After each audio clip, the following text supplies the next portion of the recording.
بسم الله الرحمن الرحيم سبح اسم ربك الأعلى الذي خلق فسوى والذي قدر فهدى والذي أخرج المرعى فجعله غثاء أحوى سنقرئك فلا تنسى إلا ما شاء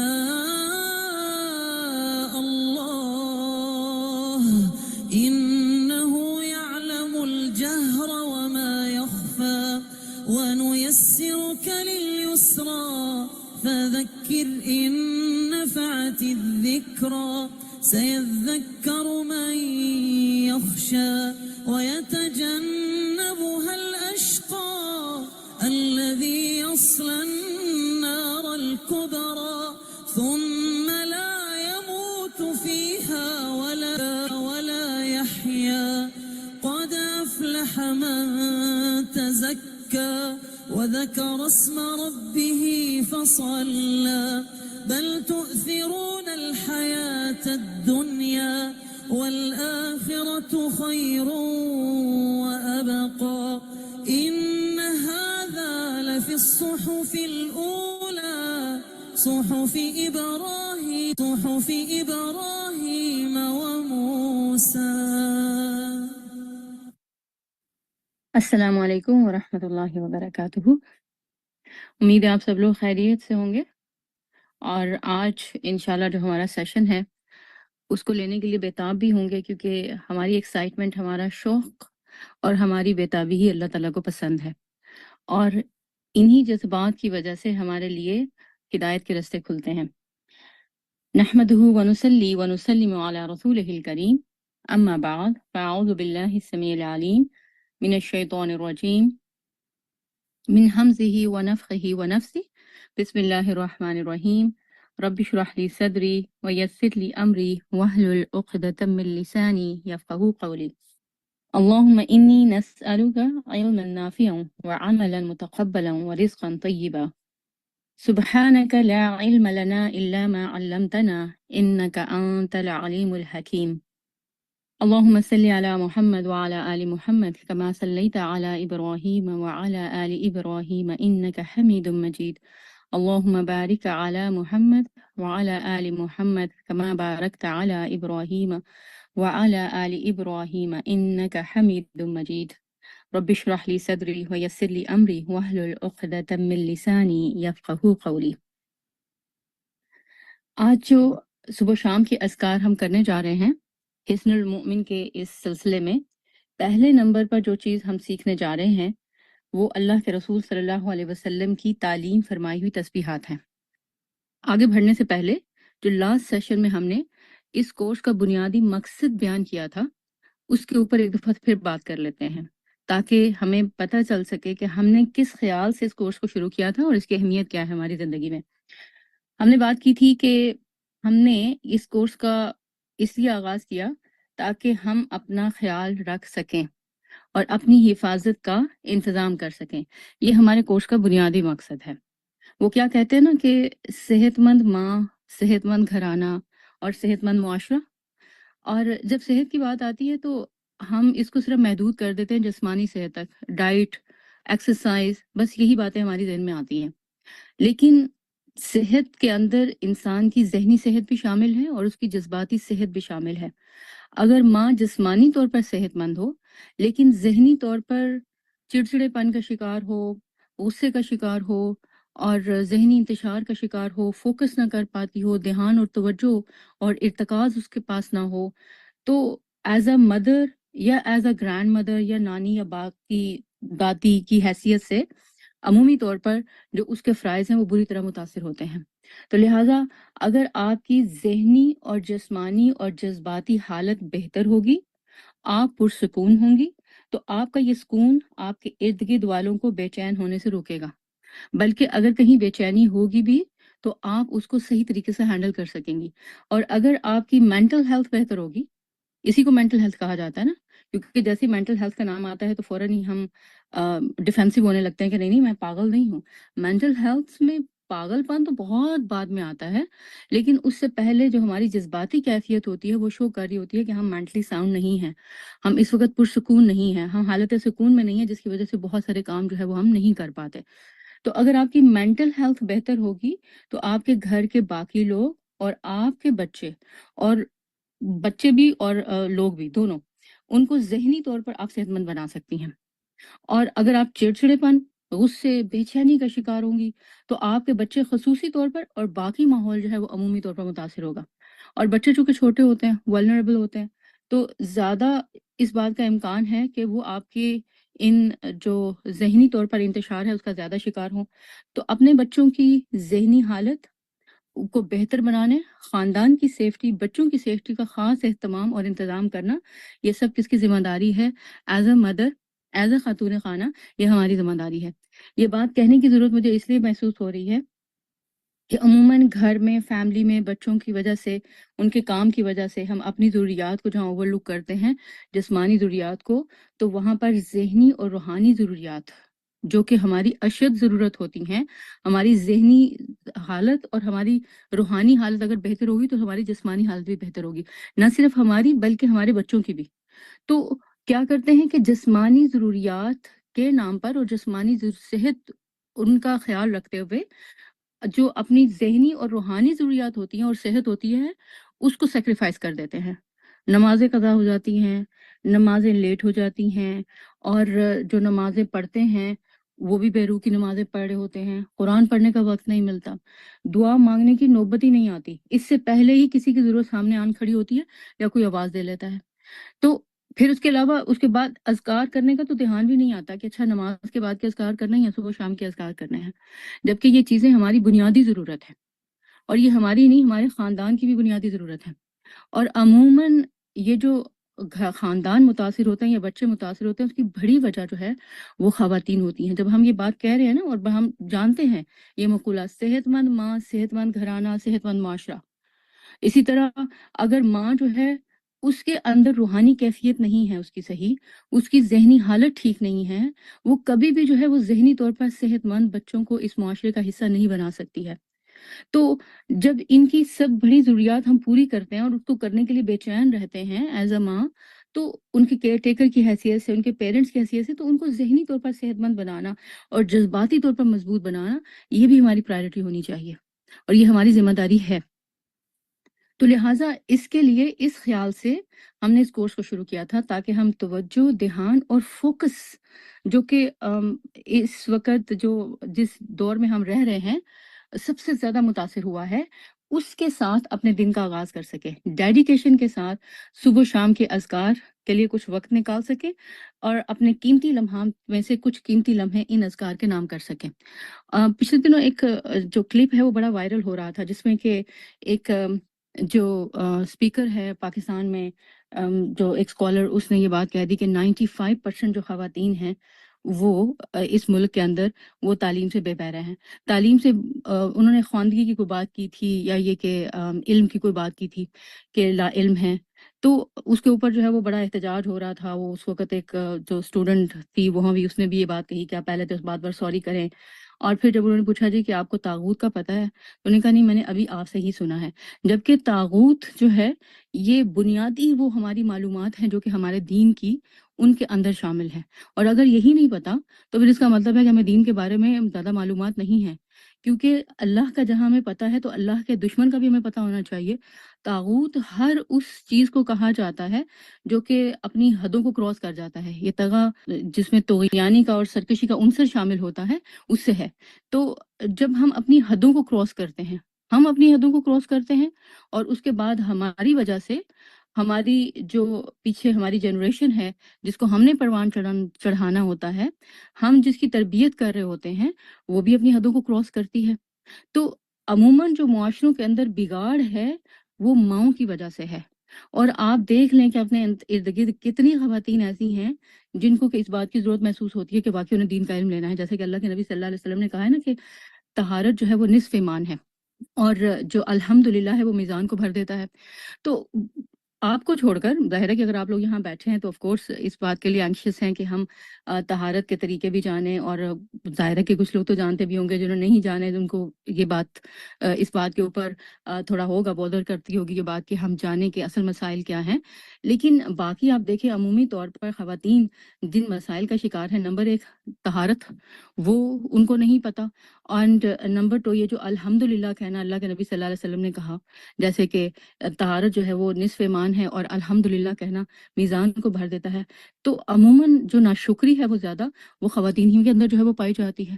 الحمدللہ کہنا اور دل سے کہنا اور اس کیفیت کے ساتھ کہنا جو کہ الحمدللہ تعریف اور شکر کا حصہ ہونی چاہیے، اس سے خالی ہوتا ہے اگر ورڈ کہہ بھی دیا جائے الحمدللہ تو بات کہنے کی یہ ہے کہ اس خواتین کی بہت بڑی ذمہ داری ہے، جو اللہ نے ان کے سپرد ایک ذمہ داری کی ہے، بچوں کی تربیت کی، خاندان کی، ایک صحت مند معاشرے کی تشکیل کی۔ تو اس سلسلے میں یہ جو صبح و شام کے اذکار ہیں، خاص طور پر دن کے آغاز میں جب ہم یہ کر لیتے ہیں تو اس سے ہماری ذہنی حالت جو ہے وہ بہت بہتر ہوتی ہے، اور اس کے بعد ہم باقی ماندہ جو زندگی کے کام ہیں، جو دن کے کام ہیں، جو مسائل ہیں، ان کو بہتر طریقے سے کوپ کرنے کے قابل ہو جاتے ہیں۔ تو یہ بیسیکلی ایک تھوڑا سا موٹیویشن نوٹ تھا جو کہ آج کا جو سیشن ہے ہمارا، آج کی جو کلاس ہے اس کے آغاز میں آپ سے بات کرنا چاہ رہی تھی۔ تو اس مختصر سے نوٹ کے ساتھ آگے بڑھتے ہیں اور چلتے ہیں، دیکھتے ہیں کہ آج کی ہماری تسبیح جو صبح شام کے اذکار میں ہے وہ کیا ہے۔ آج انشاءاللہ اپنے سیشن میں ہم یہ دیکھنے والے ہیں کہ آج کا ذکر اور تسبیح وہ کون سی ہے، کیونکہ ذکر کے اندر، صبح و شام کے اذکار کے اندر تسبیح کی خاص اہمیت ہے، اور اللہ کے نبی صلی اللہ علیہ وسلم نے اس سلسلے میں ہمیں بہت ساری مسنون تسبیحات سکھائی ہیں اور ہمیں اس کا علم دیا ہے۔ پھر اس کے بعد یہ کہ ہم یہ بھی دیکھیں گے کہ تسبیحات کا طریقہ کیا ہے، یعنی ان کو کس طریقے سے کرنا چاہیے تاکہ ان سے میکسیمم بینیفٹ جو ہے وہ ہم حاصل کر سکیں، اور پھر موٹیویشن کے لیے ان فوائد کو جاننا، ان بینیفٹس کو جاننا جو تسبیح کے ہمیں حاصل ہوتے ہیں یا تسبیح پڑھنے سے ہمیں حاصل ہو سکتے ہیں، وہ بھی بہت ضروری ہیں۔ تو انشاءاللہ آج کے سیشن میں یہ سب ہم دیکھیں گے تاکہ تسبیح کو کر بھی سکیں، تسبیح کے لیے وقت بھی نکال سکیں، اور تسبیح کو صحیح طریقے سے کر کے ان سے فوائد بھی سمیٹ سکیں۔ جو پہلی تسبیح آج کے سیشن میں جس کو ہم لے رہے ہیں، 4 کلمات پر مشتمل یہ وظیفہ اللہ کے نبی صلی اللہ علیہ وسلم نے ہمیں سکھایا ہے۔ سبحان اللہ و بحمدہ عدد خلقہ ورضا نفسہ وزینۃ عرشہ ومداد کلماتہ۔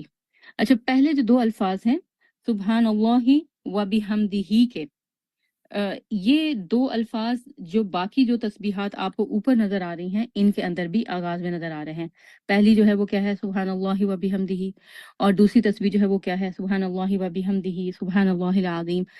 یہ ساری تسبیحات ان میں سے ہو سکتا ہے کہ بہت سارے لوگ آپ میں سے کر بھی رہے ہوں، یا یہ کہ ان میں سے کوئی ایک کر رہا ہے، کوئی 2 کر رہا ہے، اور کوئی جو ہے ان میں سے تینوں کی تینوں ہی جو ہے وہ کر رہا ہے۔ لیکن ان کے بارے میں، ان کی جو فوائد ہیں اور ان کو جو کرنے کا طریقہ ہے، وہ بعض اوقات جو ہے وہ ہم نہیں اڈاپٹ کر رہے ہوتے، جس کی وجہ سے جو اس کے صحیح فوائد ہیں وہ ہم حاصل نہیں کر پاتے۔ تو لہٰذا آج جو ہے وہ ہم انشاءاللہ ان کو دیکھیں گے بھی، ان کو رپیٹ بھی کریں گے، ان کو سیکھیں گے بھی، اور اس کے ساتھ ساتھ جو ان کے فوائد ہیں ان کے بارے میں بھی جانیں گے۔ جو ہم نے لی ہے تسبیح جو 3rd نمبر والی ہے، جس میں کہ سبحان اللہ و بحمدہ عدد خلقہ ورضا نفسہ وزینۃ عرشہ ومداد کلماتہ، اس کی اہمیت کے اوپر ہمیں ایک حدیث ملتی ہے جو عبداللہ ابن عباس رضی اللہ عنہ سے منقول ہے۔ وہ کہتے ہیں کہ رسول اللہ صلی اللہ علیہ وسلم حضرت جویریہ رضی اللہ عنہ کے پاس سے نکلے۔ پہلے ان کا نام برا تھا، یعنی حضرت جویریہ کا نام، تو آپ صلی اللہ علیہ وسلم نے اسے بدل کر جویریہ رکھ دیا۔ جب آپ صلی اللہ علیہ وسلم نکل کر آئے تب بھی وہ اپنے مصلے پر تھی، یعنی نماز کے بعد بیٹھی تھیں اور ذکر اذکار کر رہی تھیں۔ جب آپ واپس اندر گئے تو تب بھی وہ مصلی پر ہی تھی، یعنی وہی حالت تھی۔ اور یہ بھی ویسے نصیب والوں کو ملتی ہے یہ سعادت کہ وہ اتنی دیر جو ہے وہ اللہ کے حضور اس طرح سے ارتکاز اور توجہ کے ساتھ اس کے ذکر کرنے کے لیے بیٹھیں۔ آپ صلی اللہ علیہ وسلم نے ان سے پوچھا، کن سے؟ یعنی جویریہ رضی اللہ عنہ سے، کہ کیا تم جب سے اپنے اسی مصلی پر بیٹھی ہو، یعنی جب سے میں گیا ہوں تب سے کیا تم اسی مصلی پر بیٹھی ہو؟ تو انہوں نے جواب دیا کہ جی ہاں۔ آپ صلی اللہ علیہ وسلم نے اس کے جواب میں کہا کہ میں نے تمہارے پاس سے نکل کر 3 مرتبہ 4 کلمات کہے ہیں، اگر ان کا وزن ان کلمات سے کیا جائے جو تم نے اتنی دیر میں ادا کیا، یعنی جائے نماز پر بیٹھ کر، تو وہ ان پر بھاری ہوں گے، یعنی کہ نیکیاں تولی جائیں گی نا، وزن کیا جائے گا ان کا، تو ہمارے منہ سے نکلے ہوئے یہ جو کلمات ہیں، تسبیح کے ہوں، اللہ تعالیٰ کی حمد کے ہوں، تحلیل کے ہوں، تحمید کے ہوں، یہ سب تولے جائیں گے۔ تو ان پر جو ہے وہ اللہ کے نبی صلی اللہ علیہ وسلم نے کہا جب ان کا وزن کیا جائے، جو تم نے ادا کیے اور جو میں نے جو ہے یہ 4 کلمات ادا کیے ہیں 3 دفعہ، تو یہ وزن میں ان پر بھاری ہوں گے جو تم نے ادا کیے ہیں۔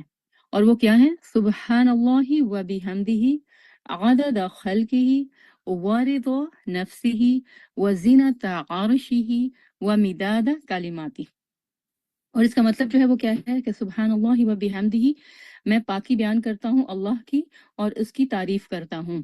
یہ جو 2 کلمات ہیں نا، پہلے سبحان اللہ و بحمدہ، یہ دراصل اگر دیکھا جائے تو اس تسبیح میں کہنا مقصود یہ ہیں، اور باقی جو الفاظ ہیں کہ عدد خلقہ ورضا نفسہ وزینۃ عرشہ ومداد کلماتہ، یہ کہنے والے کی اللہ کے حضور اس کی تعریف کرنا اور اس کو خوش کرنے کی کوششوں کا بیان ہے۔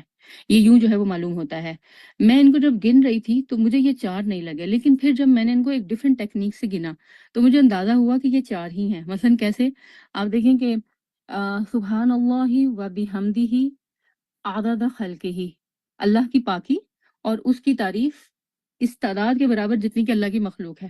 پھر سبحان اللہ و بحمدہ عدد خلقہ ورضا نفسہ، اللہ تعالیٰ کی تسبیح اور اس کی تعریف اتنی جتنی کہ اللہ تعالیٰ کو پسند آ جائے، اللہ تعالیٰ کی رضا کے مطابق، اس کی چاہت کے مطابق۔ پھر سبحان اللہ و بحمدہ اینڈ دین اس کے بعد یہ وزینۃ عرشہ، تو کتنی دفعہ ہو گیا؟ یہ 3 دفعہ ہو گیا۔ اور پھر اس کے بعد یعنی کہ عرش کے وزن کے برابر اللہ تعالیٰ کی پاکی اور اللہ تعالیٰ کی جو ہے وہ تعریف۔ اچھا، پھر اس کے بعد جو لاسٹ رہ گیا کہ سبحان اللہ و بحمدہ، دین لاسٹ جو ہے وہ کیا ہے کہ ومداد کلماتہ۔ تو یہ 4 کلمات بنتے ہیں اس لحاظ سے کہ جتنے اللہ تعالیٰ کی کلمات ہیں ان سب کی سیاہی کے برابر اللہ تعالیٰ کی پاکی اور اس کی تعریف۔ تو آپ صلی اللہ علیہ وسلم نے ارشاد فرمایا کہ میں نے یہ 4 کلمات کہے 3 دفعہ اور ان کا وزن باقی کلمات سے کیا جائے اللہ تعالیٰ کی تعریف، تحمید اور تحلیل کے، تو یہ وزن میں ان پر بھاری نکلیں گے۔ تو یہ ان کی یہ تسبیحات ہیں، ان کی اہمیت کو بیان کرتی ہیں۔ پھر دوسری جو تسبیح ہم دیکھ رہے ہیں کہ سبحان اللہ و بحمدہ سبحان اللہ العظیم، اس کے بارے میں حضرت ابو ہریرہ کا بیان ہے۔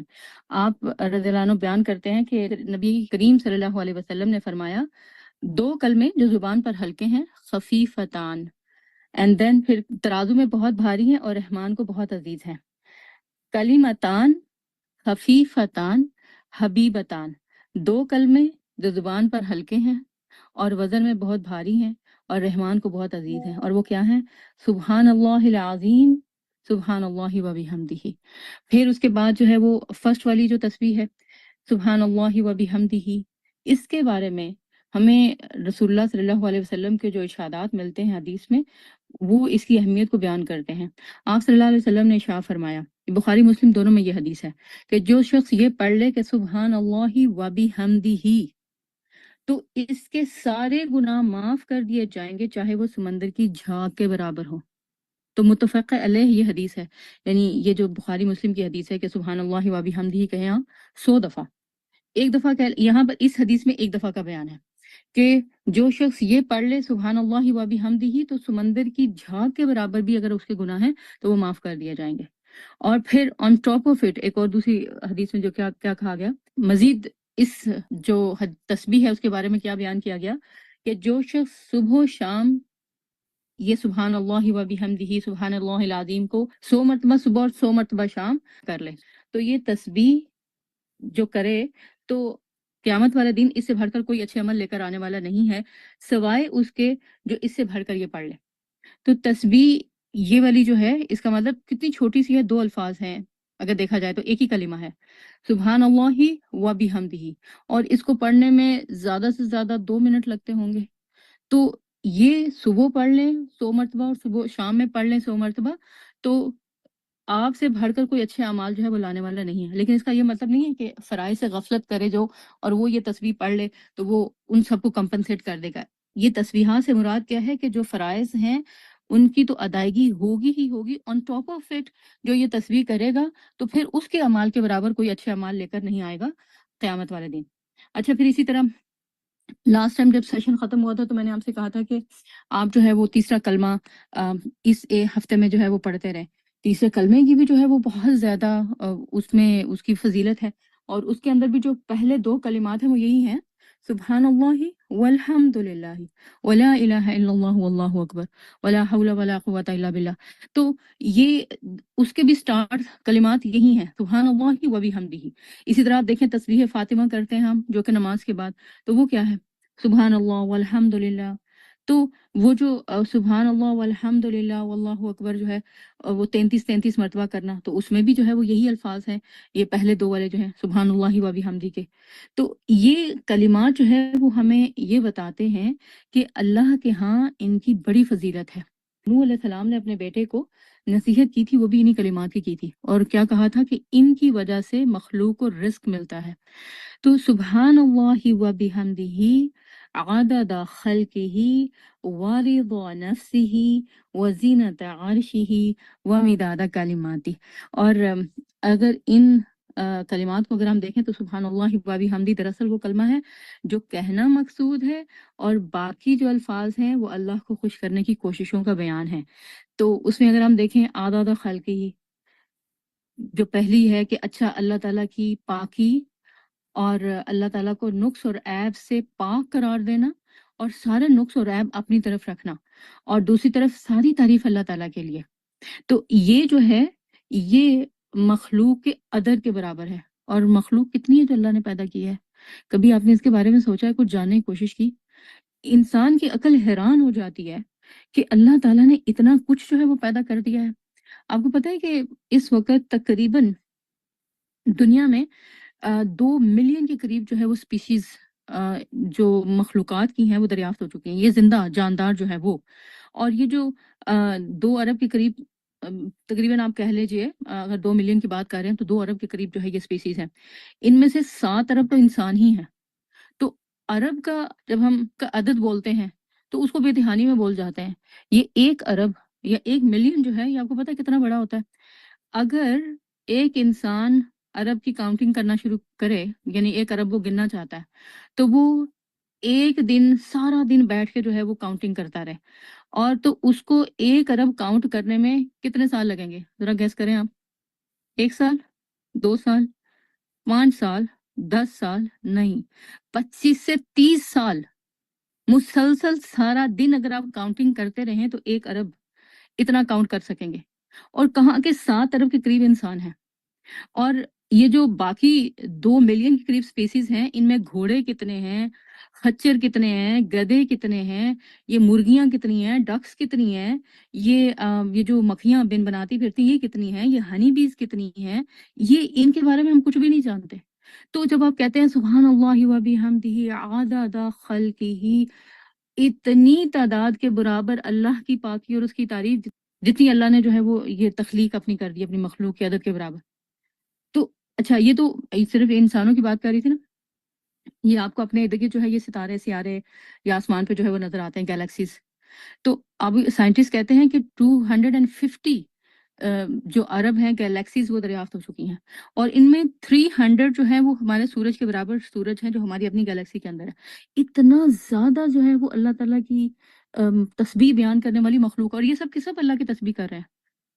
وہ سورہ بنی اسرائیل میں کہتے ہیں نا وَإِن مِّن شَيْءٍ، کوئی ایک شے بھی ایسی نہیں جو اللہ کی تسبیح نہ کر رہی ہو، یہ سب کے سب اللہ کی تسبیح کر رہے ہیں. اچھا، اور یہ جو آپ کو ستارے نظر آتے ہیں نا، یہ کتنے ہوں گے تعداد میں؟ ذرا کاؤنٹ کریں، نہیں کر سکتے ہم. اچھا سائنٹسٹ نے پتہ کیا کہا؟ انہوں نے کہا جی آپ اس کو امیجن کریں، آپ ایک سمندر کنارے گئے اور وہاں جا کے آپ نے ریت کے ذرے گرے، کیا ان کو گن سکتے ہیں؟ جتنے سمندر کے کنارے ریت کے ذرے ہیں نا، اس سے زیادہ اور یا اسی کے برابر جو ہیں یہ آسمان کے اوپر یہ ہمیں ستارے جو نظر آتے ہیں یہ ہیں. تو پھر آن ٹاپ آف اٹ آپ چلیں گے تو یہ جو زمین ہم اس کی بات کر رہے ہیں، اوپر جو 7 آسمان ہیں اور آسمانوں کی مخلوق ہے اس کے بارے میں ہم جانتے ہی نہیں. فرشتے کتنی زیادہ تعداد میں ہیں، ہر انسان کے ساتھ 2 لگے ہوئے ہیں، اور ایک ایک آنکھ کے سنبھالنے کے لیے 8 7 فرشتے ہیں. تو کتنی تعداد ان فرشتوں کی ہے؟ اتنی مخلوق کے برابر. پھر جنات کتنے ہیں زمین و آسمان کے درمیان جو رہتے ہیں، ان سب کی تعداد کے برابر. سمندر، پھر سمندر کے اندر کی مچھلیاں، مخلوقات، ہم نہیں جانتے. انسان کے کیلکولیٹر فیل ہو جاتے ہیں، اس کا دماغ معاف ہو جاتا ہے ان کو کاؤنٹ کرتے کرتے. اور ہم کیا کہتے ہیں ان الفاظ میں؟ سبحان اللہ و بحمدہ عدد خلقہ. اللہ کی پاکی، اللہ کی تعریف اتنی تعداد کے برابر جتنی کہ اس نے مخلوق پیدا کر دی. اور ہم جانتے نہیں مخلوق کی تعداد کیا ہے، ہمارے کیلکولیٹر نہیں کاؤنٹ کر سکتے اس کو. اللہ کی عظمت، اس کی بڑائی، اس کی تعریف اتنی زیادہ تعداد میں. اللہ کے نبی صلی اللہ علیہ وسلم کو واقعی اللہ تعالیٰ نے جوامع الکلمات کے ساتھ بھیجا تھا کہ 2 الفاظ ہیں اور آپ دیکھیں ایک جملہ ہے اور اس جملے کے اندر جو ہے وہ سمجھیں کہ پورا سمندر جو ہے وہ کوزے میں بند کر دیا. پھر اگلی بات یہیں پہ ختم نہیں ہو جاتی اس تسبیح کی، آگے بھی چل رہی ہے. سبحان اللہ و بحمدہ عدد خلقہ، یہ ہم نے دیکھ لیا. اب چلتے ہیں آگے. سبحان اللہ و بحمدہ ورضا نفسہ، کہ اللہ کی تسبیح، اس کی پاکی اور اس کی حمد، ورضا نفسہ، اللہ کی رضا کے برابر. جتنی اللہ کی چاہت ہے. اللہ کی چاہت کیا ہے؟ کیا ہم جانتے ہیں؟ جتنی اللہ کی چاہت، یہ بات کہنی آسان ہے. آپ کو معلوم ہے کہ انسان چاہت ہی تو اللہ کی جاننا چاہتا ہے، جس کے لیے اللہ تعالیٰ نے 30 پارے اس کے لیے بھیج دیے ہیں. یہ 30 پارے تو ہمارے لیے آئے ہیں، رہتی دنیا تک کے انسانوں کے لیے آئے ہیں. اور جو پہلی مخلوق گزر چکی ان کی چاہت، ان سے اللہ نے اپنی چاہت بیان کرنے کے لیے جو کچھ بھیجا، وہ سب اس کے برابر میں تسبیح کروں اللہ کی، اس کی چاہت کے مطابق. بعض اوقات انسان جو ہے وہ گھنٹوں بیٹھا اللہ کی تسبیح کرتا رہتا ہے، تعریف کرتا رہتا ہے، عبادت کرتا رہتا ہے، نفل پڑھتا رہتا ہے، اللہ تعالیٰ راضی نہیں ہوتا.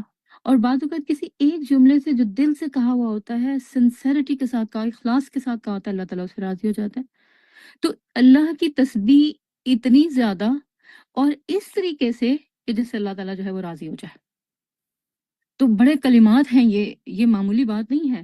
ایسے ہی اللہ کے نبی صلی اللہ علیہ وسلم نے نہیں کہہ دیا کہ ان کلمات کا اگر وزن کیا جائے تو وہ جواریہ جو بیٹھی ہوئی تھی گھنٹوں کے حساب سے. یہ نہیں تھا کہ آپ ادھر سے نکل کر گئے ادھر واپس آ گئے.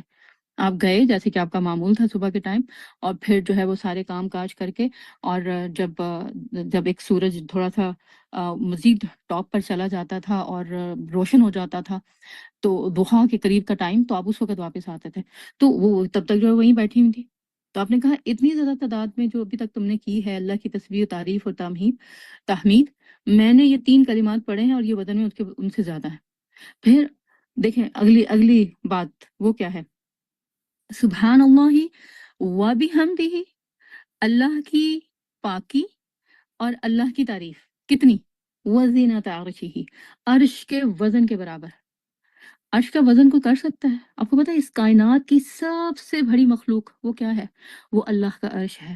حدیث میں آتا ہے نا، جیسے کہ یہ حدیث قدسی ہے کہ جو کرسی ہے یہ اللہ کا فٹ سٹول ہے، اور یہ جو ساری کائنات ہے جس کو ہم دیکھ سکتے ہیں اور نہیں دیکھ سکتے، جو دور بینوں سے اور خورد بینوں سے نظر آتی ہے، اس سب کو اگر کرسی کے برابر رکھا جائے تو کرسی کے نزدیک اس کی حیثیت ایسی ہے جیسے کہ صحرا میں کوئی رنگ پھینک دے، کوئی اپنی ہاتھ سے یہ اتار کے چھلا پھینک دے، رنگ جو ہے اس کو صحرا میں، پھر اس کو ڈھونڈتا پھرے، مل جائے گی؟ نہیں ملے گی.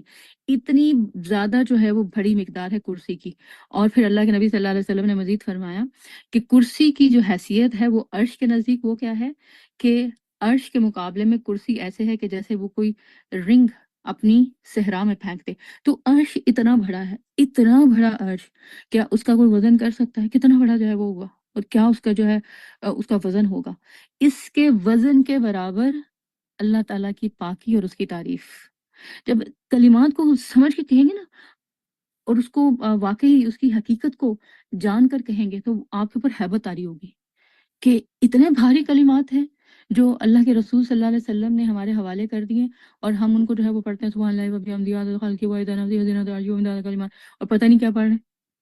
اور جو ان کا سٹائل ہے، اگر ان کو صحیح طریقے سے نہیں پڑھا تو یہ جو ہمیں اس کی ہیبت ہے تسبیح کی ہمارے اوپر، یہ قائم نہیں ہوگی. اس کا جو ہمارے دل پر اثر ہونا چاہیے وہ نہیں ہوگا. اور اس کے بعد جو ہے وہ کیا؟ سبحان اللہ و بحمدہ، تو ومداد کلماتی، کلمات کی سیاہی کے برابر. کتنے کلمات ہیں اللہ تعالیٰ کے؟ یہ جو ہم قرآن کی 6,000 سے زیادہ جو آیات پڑھتے ہیں یہ سب اللہ کی کلمات ہیں. پھر اللہ تعالیٰ نے یہ جو نبی صلی اللہ علیہ وسلم کے ذریعے حدیث کا علم ہم تک پہنچایا ہے، یہ بھی اللہ کے کلمات ہے۔ پھر ہمیں جو دعائیں پہنچائی ہیں اللہ کے رسول صلی اللہ علیہ وسلم کے ذریعے سے سکھائی ہیں، وہ بھی اللہ کے کلمات ہیں۔ اور پھر جو پچھلی امتوں کو سکھایا گیا وہ بھی اللہ تعالیٰ کے کلمات ہے۔ وہ سورہ فرقان کے اندر بھی ہے نا، اور سورہ کہف کے اندر بھی ہے پھر اینڈ پہ، کہ اللہ کے کلمات اتنے ہیں، اور اللہ کی کلمات کو لکھنے کے لیے یہ 7 سمندر یہ سیاہی بن جائے تو پھر بھی جو ہے وہ سیاہی ناکافی ہو جائے گی، اتنے کلمات۔ یہ دنیا کا جتنا نالج ہے، یہ میڈیکل سائنس کا نالج، یہ کس نے انسانوں کو سکھایا ہے؟ کس نے بتایا ہے؟ یہ اللہ نے ہی بتایا ہے نا۔ اور پھر اسی طرح یہ جو دیکھیں آپ ستاروں کا علم، سیاروں کا علم، یہ جانوروں کا علم، یہ نباتات کا، باٹنی کا، زوالوجی کا، یہ سارے کے سارے علوم جو یہ کس نے سکھائے؟ یہ سائنس اور ٹیکنالوجی کا بڑا دور ہے۔ یہ کمپیوٹر کا جو نالج ہے، اس کی جو ڈگریز ہوتی ہیں، جو اس کے سرٹیفکیٹس ہوتے ہیں، یہ کس نے سکھایا ہے؟ یہ اللہ تعالیٰ نے سکھایا۔ یہ ومیداد کلمات ہیں۔ پھر ان کو آپ جمع کرتے چلے جائیں، یہ جو لینگویجز ہیں، کتنی لینگویجز ہیں جو انسان بولتا ہے، یہ سارے کلمات، یہ علم ہے نا۔ تو یہ علم، یہ ان کلمات کی سیاہی کے برابر ہے، اتنی زیادہ تعداد میں اللہ تعالیٰ کی پاکی اور اس کی تعریف۔ اور جب اللہ کی پاکی کی بات کریں، سبحان اللہ کی بات کریں، اور اس میں یہ انسان کو خیال ہو کہ اللہ ہر عیب سے پاک ہے، اور اللہ تعالیٰ جو ہے وہ ہر قسم کے نقص سے پاک ہے، اور سارے عیب میرے اندر ہیں یہ سارے عیب، تو انسان میں عاجزی آئے گی یا نہیں آئے گی؟ لیکن ہم چونکہ ان کلمات کو سمجھ کر نہیں پڑھتے نا، لہٰذا نہ ہمارے اندر عاجزی پیدا ہوتی ہے، نہ اللہ کی ہیبت، اور نہ ہی اللہ کی صحیح معنوں میں تعریف پھر ہماری جو ہے وہ زبان سے نکلتی ہے۔ تو یہ کلمات اور ان کی تعداد، کلمات کون سے ہیں، چھوٹے ہیں، بڑے ہیں، ان کی تعداد کے برابر کیا ہے؟ اللہ کی تسبیح اور اللہ تعالیٰ کی تعریف۔ تو اس تسبیح کے معاملے میں ایک اور بات ہے، وہ ہے کیا ہے؟ الفاظ کی ترتیب۔ دیکھیں پہلے کیا ہے؟ الفاظ کی ترتیب میں سبحان اللہ پہلے ہے، اور وَبِحَمْدِهِ بعد میں ہے۔ تو سبحان اللہ دراصل جو ہے وہ کیا ہے؟ اللہ تعالیٰ کی پرفیکشن۔ اللہ تعالیٰ پرفیکٹ ہے، اس میں کسی قسم کا کوئی نقص نہیں، نہ اللہ کی ذات میں، نہ اللہ کی صفات میں، نہ اللہ کے فیصلوں میں، ٹھیک؟ اور نہ ہی اللہ کی کریشن میں، جو اس نے پیدا کر دیا وہ پرفیکٹ پیدا کر دیا، اور اس چیز کو وہی چیز، اگر جو مخلوق ہے اس کو جو کچھ دیا ہے اس کو وہی چیز سوٹ کرتی تھی۔ اور جب ہم ایک طرف کہیں سبحان اللہ، اور دوسری طرف جو ہے وہ کبھی ہمیں اپنے آنکھوں پر اعتراض ہو، کبھی اپنے رنگوں پر اعتراض ہو، کبھی اپنے بچے کی چلنے پر اعتراض ہو، کبھی اس کے بولنے پر اعتراض ہو، اور کبھی جو ہے وہ ہمیں دوسروں کی چیزوں کے اوپر جو ہے وہ اعتراض ہو، اور کبھی ہم ان کی چال ڈھال پر اعتراض کریں، کبھی ان کے رنگوں پر، کبھی بالوں کا، کبھی قد کا مسئلہ، کبھی ہائٹ کا مسئلہ، تو دراصل ہم کیا کہہ رہے ہوتے ہیں کہ اللہ نے یہ چیز ٹھیک سے نہیں بنائی ہے۔ اور سبحان اللہ کا تو مطلب ہی یہ ہے کہ اللہ پرفیکٹ ہے، اللہ گلوریفائڈ ہے، یہ اعلان ہے میری طرف سے۔ اور اس کے بعد کیا ہے؟ پہلا لفظ کیا ہے؟ سبحان اللہ کا، اور دوسرا لفظ ہے پھر اس کے بعد اللہ کی تعریف کا، اس کی حمد کا۔ تو اگر اللہ کی تسبیح یعنی کہ سبحان اللہ صحیح سے کہیں گے، اللہ تعالیٰ کو ہر نقص سے پاک سمجھیں گے، ہر قسم کی نیگیٹو تھاٹس جو ہے اس کو اپنے سے دور کریں گے، تو ہی جو ہے یہ جو سبحان اللہ کے بعد وابی حمدی ہے اس کو صحیح طریقے سے کہہ سکیں گے۔ تو پھر یہ جو طریقہ ہے نا جو کہنے کا ہے، سبحان اللہ و بحمدہ، سبحان اللہ العظیم، یہ بہت میٹر کرتا ہے، اور ہمیں جو ہے وہ اس سلسلے میں خاص طور پر یہ باتیں جاننے کی ضرورت ہے کہ ان تسبیحات کو کہنے کا طریقہ کیا ہے۔ دیکھیں اللہ تعالیٰ سورۃ الاعراف میں کہتے ہیں، کیا کہتے ہیں؟ وَاذْكُر رَبَّكَ فِي نَفْسِكَ تَضَرُّعًا وَخِيفَةً وَدُونَ الْجَهْرِ مِنَ الْقَوْلِ بِالْغُدُوِّ وَالْآصَالِ وَلَا تَكُن مِّنَ الْغَافِلِينَ، کہ اب کرنا کیا ہے تم لوگوں نے؟ اللہ کا ذکر کیسے کرنا ہے؟ کہ اپنے رب کو یاد کرو۔ آپ صلی اللہ علیہ وسلم کو کیا کہا گیا؟ اپنے رب کو یاد کرو۔ اپنے رب کو یاد کرو کیسے؟ صبح اور شام۔ کس طریقے سے؟ دل ہی دل میں، زاری کے ساتھ اور خوف کے ساتھ۔ تو جب تک یہ فیلنگز نہیں ہوں گی نا، خوف اور زاری اور عاجزی، اس کا مطلب ہے یہ جو ذکر ہم کر رہے ہیں نا، بس یہ لپ سروس ہے، اور اس سے ہمیں وہ فائدہ نہیں ہونے والا جو کہ ذکر سے اور تسبیح سے ہونا چاہیے۔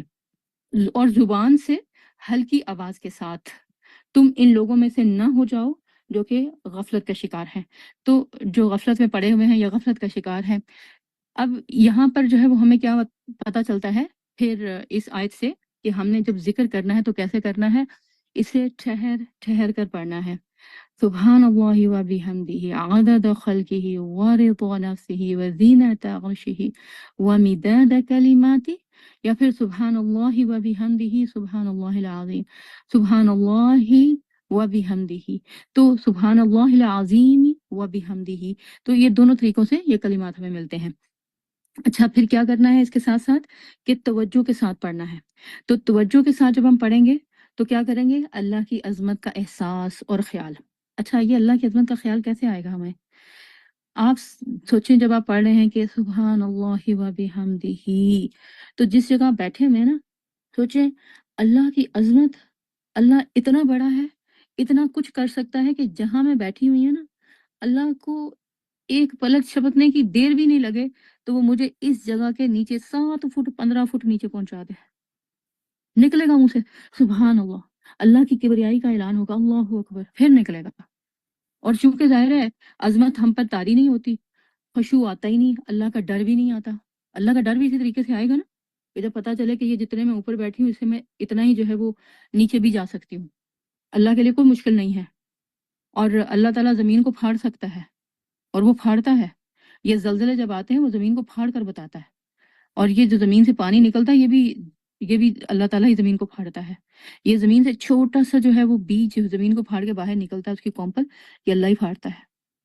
تو زمین کو پھاڑ کر اللہ تعالیٰ مخلوق کو واپس اس کے اندر بھی لے جا سکتا ہے اگر وہ باہر نکال سکتا ہے تو اللہ کا ڈر اور اس کی ہیبت کا تصویر میں ہمارے دل پر قائم ہونا بہت ضروری ہے۔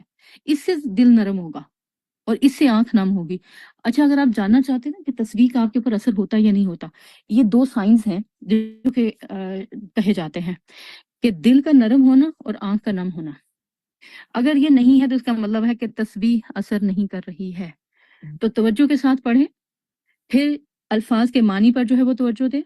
سبحان اللہ، اور جب سبحان اللہ کہیں تو سارے نقص جو ہیں ان کو اپنی طرف لیں کہ امپرفیکشن میرے میں ہے، مجھے بات صحیح سے کرنا نہیں آئی جس کی وجہ سے معاملہ خراب ہوا، مجھے کام صحیح سے کرنا نہیں آیا، ڈھنگ سے کرنا نہیں آیا، سلیقے سے کرنا نہیں آیا جس کی وجہ سے معاملہ خراب ہوا، تو جس کی وجہ سے مسئلہ ہوا، پریشانی ہوئی، اور اس کے بعد جب آپ یہ مان لیں گے نا کہ نقص سارے میرے اندر ہیں، پھر کہیں گے الحمدللہ، تعریف ساری اللہ کے لیے، وہ پرفیکٹ ہے۔ اور الحمدللہ کہتے ہوئے ایک دوسرا کام آپ یہ بھی کر سکتے ہیں کہ جو اللہ نے آپ کو نعمتیں دی ہیں ان کی طرف دھیان دیں، ان کی طرف توجہ دیں، ان کے اوپر جو ہے وہ شکر کریں، اور ایک ایک نعمت کو لے لیں آپ، اس کے اوپر جتنا شکر کرتے جائیں گے اتنا ہی آپ کا اللہ کے اوپر جو توکل ہے، اللہ کے اوپر ایمان ہے، وہ بڑھتا چلا جائے گا۔ تو تسبیح جو ہے اس کو اگر آپ نے صحیح طریقے سے کر لیا، سبحان اللہ کہہ لیا، تو الحمدللہ کا کلمہ بھی جو ہے وہ دل سے نکلے گا، اور اللہ کی تعریف بھی دل سے ہوگی اور اللہ کا شکر بھی پھر دل سے ہوگا، کیونکہ یہ دونوں الفاظ ایک دوسرے کو کمپلیمنٹ کرتے ہیں، ایک دوسرے کو اسٹرینگتھن دیتا ہے اور دوسرے کے لیے زیادہ صحیح طریقے سے اس کی ادائیگی میں ہماری مدد کرتا ہے۔ اچھا، پھر تیسری چیز اس میں وہ کیا ہے کہ دل کے پورے جذبات کے ساتھ آپ نے انوالو ہو کر ان تصویر کو کہنا ہے، جیسے کہ اس آیت میں کہا گیا ہے کہ تضرعا و خیفہ، دل ہی دل میں کہیں، زاری کے ساتھ کہیں، خوف کے ساتھ کہیں، محبت کے ساتھ کہیں، عاجزی کے ساتھ کہیں، شکر گزاری کے ساتھ کہیں، زبان سے بھی کہہ سکتے ہیں۔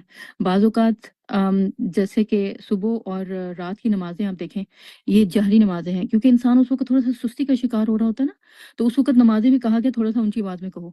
تو آپ ان جو جہری نمازیں ہیں ان میں جب آپ جو ہے وہ ذکر کریں یا ان کے بعد ذکر کریں، تو اور صبح و شام میں جب ذکر کریں تو تھوڑا سا زبان کے ساتھ یہ تھوڑی سستی ہو رہی ہوتی ہے، لیکن یہ کہ جب آپ جو ہے وہ بالکل ہوش و حواس میں صحیح سے جاگے ہوئے پورے کانشیس ہیں، تو تب جو ہے وہ آپ جو ہے وہ دلی دل میں بھی کر سکتے ہیں، اور کبھی جو ہے وہ آپ بات کر رہے ہیں کچھ اور لیکن دل میں جو ہے وہ اس بات کی، اللہ کی عظمت کی قائل ہوتے ہوئے اس کی تعریف بھی کر رہے ہیں، تو یہ دل سے جو ہے وہ پھر تعریف ہوگی۔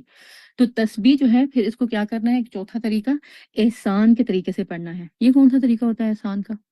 اگر ہم کہیں احسان کے طریقے سے ہم نے تصویر کو کرنا ہے تو حدیث جبریل ہے نا، جس میں رسول اللہ صلی اللہ علیہ وسلم سے جب جبریل علیہ السلام نے کہا کہ جو عبادت ہے اس کو جب احسان کے طریقے سے کیا جائے تو وہ کیا ہو کہ اللہ کی عبادت ایسے کریں جیسے کہ انسان اللہ کو دیکھ رہا ہے، اور پھر اس کے بعد جو ہے وہ یہ کہ اگر اللہ کو دیکھ نہیں رہا تو کم از کم یہ احساس ہو کہ اللہ مجھے دیکھ رہا ہے۔ تو جہاں نمازوں میں یہ بات آپ کے اندر ہونی چاہیے کہ وہ بھی ایک عبادت ہے، ظاہر ہے کہ افضل عبادات میں سے ہے اور فرض عبادات میں سے ہے، تو اس کے بعد یہ جو تسبیح ہے اس کو بھی جب آپ کریں سبحان اللہ، تو سوچیں اللہ مجھے دیکھ رہا ہے کہ میں کم از کم اللہ کے سامنے بیٹھی کہہ رہی ہوں اللہ تعالیٰ آپ ہر نقص سے پاک ہیں، ہر عیب سے پاک ہیں، آپ کا کوئی فیصلہ غلط نہیں، آپ نے مجھے جن حالات میں رکھا، جہاں رکھا، جو میرے لیے فیصلے کیے وہ سب میرے لیے ٹھیک ہے، الحمدللہ ساری تعریف آپ ہی کے لیے ہے۔ تو پھر یہ جو آپ کا ذکر ہے یہ دل سے ادا ہوگا۔ اچھا، یہیں پر جو تسبیحات ہیں اسی کے طریقے میں ایک اور بات بھی کر لیتے ہیں کہ جو تسبیح ہے یہ پھر کیسے کی جائے، یعنی کہ اس سلسلے میں جو مسبحات ہیں ان کا استعمال جائز ہے یا نہیں، کیونکہ اس کے اوپر بھی اکثر سوال آتا ہے کہ یہ تسبیح کا استعمال کرنا جائز ہے یا حرام ہے۔ تو اس سلسلے میں جو ہمیں ملتا ہے رسول اللہ صلی اللہ علیہ وسلم سے مسنون طریقہ، تو مسبحات کا استعمال بھی کیا گیا اور ہاتھوں پر بھی جو ہے وہ پڑھا گیا، جیسے کہ آپ صلی اللہ علیہ وسلم نے ارشاد فرمایا نا کہ انگلیوں پر پڑھا کرو، قیامت کے دن ہاتھوں کی انگلیاں اللہ کے ذکر کی گواہی دیں گی، تو آپ کے ہاتھوں کی یہ انگلیاں بولیں گی آپ کے حق میں اور آپ کی سفارش کریں گی کہ اس شخص نے جو ہے یہ ذکر کیا تھا۔ تو اس سے دونوں ہاتھوں کی انگلیاں مراد ہیں، کیونکہ یہ بھی بعض اوقات لوگ سوال کرنا شروع کر دیتے ہیں یا اس کے اوپر بھی فس کریٹ کرتے ہیں کہ نہیں دائیں ہاتھ پر صرف پڑھنا چاہیے۔ جب ہاتھوں کی انگلیاں کہاں ہیں تو دونوں ہاتھوں ہی سے مراد ہے۔ تو یہ تو نہیں ہو سکتا کہ آپ کہیں کہ جی میرا دایاں ہاتھ جو ہے وہ گواہی دے اور بایاں ہاتھ جو ہے وہ میرا گواہی نہ دے، ٹھیک ہے؟ تو دونوں ہاتھوں کی انگلیاں جو ہے وہ اس میں آسانی کے ساتھ جتنا آپ ذکر کر سکتے ہیں آپ کریں، جیسے تسبیح فاطمہ ہے، چھوٹی ہے تھوڑی ہے آپ کر سکتے ہیں، اور اسی طرح سبحان اللہ و بحمدہ ہے، یہ بھی تھوڑی ہے چھوٹی ہے، لیکن بعض ذکر جو ہے وہ لمبے ہوتے ہیں، جیسے کہ چوتھا کلمہ، اور اس کو بھی 100 دفعہ پڑھنے کا کہا گیا ہے، حدیث میں اس کی بھی جو ہے وہ ہمیں ملتی ہے، اجازت ملتی ہے، بلکہ ریکمنڈیشن ملتی ہے کہ آپ اس کو کریں۔ تو اس میں جو ہے پھر آلہ تسبیح کا استعمال کرنا، جیسے روزری اور یہ جو ہے تسبیح اس کے اوپر کرنا، یا پھر یہ کہ الیکٹرک کاؤنٹر ہیں جو لوگ انگلیوں پہ پہنتے ہیں یا ہاتھوں پر، یا ان کو جو ہے وہ کاؤنٹ کرتے ہیں، تو اس کا استعمال بھی جائز ہے اور اس میں کسی قسم کے حرام کا کوئی جو ہے وہ شبہ نہیں ہے، یہ ہمارے سلف جو ہیں ان سے ان کے استعمال کی اجازت ملتی ہے ہمیں۔ اچھا، پھر جو ایک اور بات بہت ضروری ہے اپنی موٹیویشن کے لیے، وہ یہ جاننا بہت ضروری ہے کہ تسبیحات کے فائدے کیا ہیں۔ ساری تسبیحات ملا لی جائے یا یہ خاص طور پر یہ تسبیحات جو خاص طور پر ہمیں بتائی گئی ہیں، جو ہم کر رہے ہیں آج انشاءاللہ سیکھ رہے ہیں، تو اس میں جو ہے وہ کیا ہے کہ اس تسبیح کے کرنے سے منفی جذبات کا خاتمہ ہوتا ہے، یا تسبیح کے اوور آل کرنے سے بھی منفی جذبات کا خاتمہ ہوتا ہے۔ منفی جذبات یعنی کہ اللہ تعالیٰ کو چیلنج کے انداز میں کوشچن کرنا کہ یہ کیوں کیا آپ نے، تو یہ چیلنج ہے کہ آپ بتائیں ذرا، ٹھیک ہے؟ تو یہ انداز اللہ کو پسند نہیں ہے۔ اللہ تعالیٰ کو ہمارے مشورے بھی پسند نہیں ہے کہ یہ اگر ایسا ہو جاتا تو بڑا مزہ آتا اور سب جو ہے وہ انجوائے کرتے، آسانی ہو جاتی۔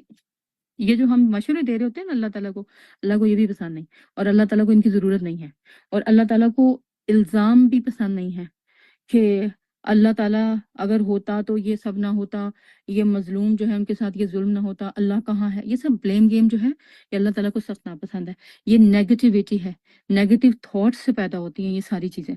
تو جب آپ تسبیح کرتے ہیں اور سبحان اللہ کہتے ہیں وَبِحَمْدِهِ، کہ ساری کی ساری تعریف پاکی اللہ کی ہے، وہ پرفیکٹ ہے، اس کا کوئی کام جو ہے وہ عیبدار نہیں ہے، اس کا کوئی فیصلہ غلط نہیں ہے، تو یہ جو منفی جذبات ہیں نا یہ آپ سے الگ ہو جاتے ہیں۔ اسی طرح شرکیہ باتوں اور بدعات کی دعوت کا علاج بھی یہی ہے۔ کوئی آپ کو کوئی ایسا کام کرنے کو کہے جو کہ شرکیہ ہے یا پھر بدعت والا ہے، تو اس کے جواب میں آپ کہہ سکتے ہیں کہ سبحان اللہ عما یصفون یا سبحان اللہ عما تصفون۔ یہ کلمات ہمیں دونوں ہی قرآن کے اندر ملتے ہیں۔ جیسے کہ رسول اللہ صلی اللہ علیہ وسلم کو بھی جب کچھ صحابہ نے کہا نا کہ یہ ہمارے لیے کوئی ایسا درخت مقرر کر دیں جس کے ساتھ ہم اپنی تلواریں لٹکا کر برکت حاصل کریں، تو آپ نے اس کے جواب میں کیا بتایا، کیا کلمات کہے؟ سبحان اللہ، کہ تم نے کیا بات کر دی، اللہ پاک ہے اور اللہ تعالیٰ نے ایسا کوئی درخت کوئی ایسی جگہ مقرر نہیں کی ہے جہاں پر تم اپنی چیزیں ٹچ کرو اور وہاں سے تمہیں برکت حاصل ہو جائے۔ برکت اللہ کے نام میں ہے اور اللہ کی فرما برداری میں ہے دراصل۔ تو دل سے الحمدللہ کہنا اللہ کی تعریف اور شکر گزاری ہے، اور دل سے تعریف ہے۔ منفی جذبات اور خیالات جب تک ہم سے دور نہیں ہوتے تب تک زبان سے صحیح انداز میں ہم نہ تو اللہ کی تعریف کر سکتے ہیں اور نہ ہی اللہ کا شکر ادا کر سکتے ہیں. تو لہٰذا عاجزی پیدا ہوگی آپ کے اندر، نرم دلی پیدا ہوگی اگر آپ کیا کہیں گے، سبحان اللہ و بحمدہ، اور اس کی وجہ سے آپ کی جو نیگیٹو تھاٹس ہیں وہ آپ سے دور ہو جائیں گی، آپ کی تنگ دلی جو ہے وہ دور ہو جائے گی. وہ سورہ قلم کے اندر تسبیح کا ایک فائدہ آیا ہے، اور یہ فائدہ جو ہے وہ ان باغ والے بھائیوں کی طرف سے ہے جنہوں نے یہ ڈیسائیڈ کیا تھا کہ ہم نہ کسی بھی غریب کے آنے سے پہلے پہلے سارا مال جو ہے وہ اپنا اتار لیں گے، پھل اپنا جو بھی ہے ہمارا فروٹ، اور پھر ہم گھر چلے جائیں گے اور ہم کسی کو اس میں سے کچھ نہیں دیں گے. تو وہ جب وہاں پہنچے تو سارا کا سارا باغ جل کر تباہ ہو چکا تھا. تو اس کے اوپر جو ہے وہ اللہ تعالیٰ نے بتایا کہ ان میں سے جو بڑا بھائی تھا اس نے کہا قال اوسطهم الم اقل لكم لولا تسبحون، اس نے کہا کہ میں نے تم سے کہا نہ تھا. اللہ تعالیٰ نے اس کو بہتر آدمی قرار دیا ہے. کہا جو سب سے بہتر تھا، اس نے کہا کیا میں نے تم سے کہا نہ تھا کہ تم اللہ کی تسبیح کیوں نہیں کرتے؟ یعنی کہ جو تم دل تنگ کر رہے ہو اس کا علاج یہ ہے کہ اللہ کی تسبیح کرو. سبحان اللہ، سبحان اللہ، اللہ پاک ہے. اللہ کا دل، اللہ کی جو اللہ نے اپنی مخلوق بنائی ہے، پھر جس طرح سے اس کے رزق کا انتظام کیا، سے کیا پتہ چلتا ہے؟ اللہ بڑی وسعت والا ہے، اور اللہ تعالیٰ کے اندر کنجوسی نہیں ہے، تنگی نہیں ہے. تو پھر جو ہے وہ ان بھائیوں نے کیا کہا، انہوں نے آگے سے جواب میں کہا قالوا سبحان ربنا انا كنا ظالمین، کہ اللہ پاک ہے. وہ پکار اٹھے پاک ہے ہمارا رب، واقعی ہم گناہگار تھے. تو یہ جو اللہ کی پاکی کو بیان کرنا ہے، یہ دراصل جو گناہ ہیں ہمارے، ان سے بھی ہماری نجات کا ذریعہ بنتا ہے. دل کی سختی کو دور کرتا ہے، تنگی کو دور کرتا ہے، اور ہمارے اندر عاجزی جو ہے وہ پیدا کرتا ہے، ہمارے گناہوں کی بخشش کا ذریعہ ہے. جیسے حضرت انس رضی اللہ عنہ کہتے ہیں نا کہ رسول اللہ صلی اللہ علیہ وسلم ایک دفعہ ایک درخت کے پاس سے گزرے جس کے پتے سوکھ چکے تھے، تو آپ نے اس پر اپنی لاٹھی ماری جو آپ کے پاس چھڑی تھی، تو وہ پتے جو ہے وہ گرنے لگے. اس پر آپ صلی اللہ علیہ وسلم نے فرمایا کہ سبحان اللہ والحمد للہ ولا الہ الا اللہ واللہ اکبر کہنا گناہوں کو اسی طرح جھاڑ دیتا ہے. تو انسان جب یہ کلمات کہتا ہے تسبیح کے یہ والے، تو اس کے گناہ سے دور ہو جاتے ہیں. اور جب انسان کے گناہ دور ہوتے ہیں نا، تو تبھی جو ہے اس کے ایمان کو تازگی ملتی ہے، اس کا ایمان بڑھنے لگتا ہے. ہم میں سے ہر ایک کا ایمان جو ہے نا وہ گھٹتا بڑھتا رہتا ہے، فلکچویشن میں رہتا ہے، کبھی آگے جاتا ہے، اوپر جاتا ہے، کبھی نیچے جاتا ہے. تو جو یہ تسبیح ہم کرتے ہیں نا، اس کا ایک سب سے بڑا فائدہ یہ ہے کہ جب ایمان کا لیول نیچے آ رہا ہوتا ہے تو اس وقت تسبیح ہمیں بالکل نیچے نہیں گرنے دیتی، تو ہمیں آہستہ آہستہ دوبارہ جو ہے وہ اوپر لے آتی ہے. ایسا ہوتا ہے نا، کبھی آپ دل سے نماز پڑھتے ہیں اور کہتے ہیں آج تو نماز پڑھ کے بڑا سرور آیا، اور کبھی زبردستی اپنے آپ کو مجبور کر کے گھسیٹ کر لا کر جائے نماز پہ کھڑا کرنا پڑتا ہے، اور اس وقت جو ہے وہ تھکاوٹ بھی ہو رہی ہوتی ہے، اور یوننگ اور یہ سارے مسائل کسل مندی سب ہو رہا ہوتا ہے. تو اس کا علاج جو ہے وہ کیا ہے؟ تسبیح. تسبیح جو ہے وہ آپ کے ایمان کو بالکل اس لیول تک جو ہے وہ نہیں جانے دیتی کہ پھر اس کے بعد جو ہے وہ آپ نیچے ہی کا جو ہے وہ سفر کریں، بلکہ آپ کو مینٹین کرتی ہے اور دوبارہ جو ہے وہ اوپر آنے کی طرف آپ کو لے کر آتی ہے. تو یہ سارے کے سارے جو ہے وہ تسبیح کے فائدے اور طریقہ کار جو ہم نے جو ہے وہ اس میں دیکھا ہے. تو یہ اس میں جو ہے وہ ایک چیز ہم یہ دیکھیں گے اپنی موٹیویشن کے لیے. ایٹ دا اینڈ میں آپ کو دوبارہ یہ کہہ رہی ہوں کہ کائنات کی ہر چیز اللہ کی تسبیح کر رہی ہے. اللہ کے نبی صلی اللہ علیہ وسلم نے اپنے معجزات میں جو ہمیں حدیث میں ملتے ہیں ہمیں یہ بتایا ہے، دکھایا ہے. عبداللہ بن مسعود کہتے ہیں ہم کھانا کھا رہے ہوتے تھے آپ صلی اللہ علیہ وسلم کے ساتھ یا آپ صلی اللہ علیہ وسلم کے دور میں، اور ہم لقمہ اٹھاتے تھے منہ میں ڈالنے کے لیے تو ہمیں اس میں سے تسبیح کی آواز آتی تھی. سبحان اللہ.